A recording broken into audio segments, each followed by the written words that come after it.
ito po yung ating mga bisita ngayon. Mga farmers ng Santo Tomas, Davao del Norte.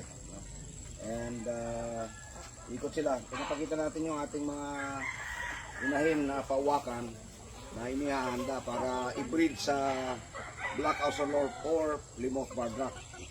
So tinuturuan natin sila. Nagulat sila sapagkat hindi na alam, pinapaliguan pala yung manok. Mabura tayo maligo. Kita lang yung wala nito. Ginapaliguan ni sila, kaya naman iguto. Tapos ginapurga si Dada, wala pa sa purga.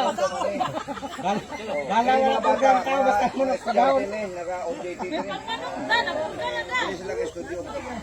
Oo na, USM. So, sila kayo nagligo ito? Hindi. Ayaw kasama nyo. Tinutuluan sila sa pagpurga. Naturuan na ba kayo paano magpurga na gamit ang bunga? Hindi pa? Oh, better not. Bunga. Ginapurga na mas manok. Pwede mo ng bunga. Oh, ginapurga lang. One fourth lang. Ilang euro to isa yung Kanang mama. Pambatay ng manok. Kanang mama, no? Buyo.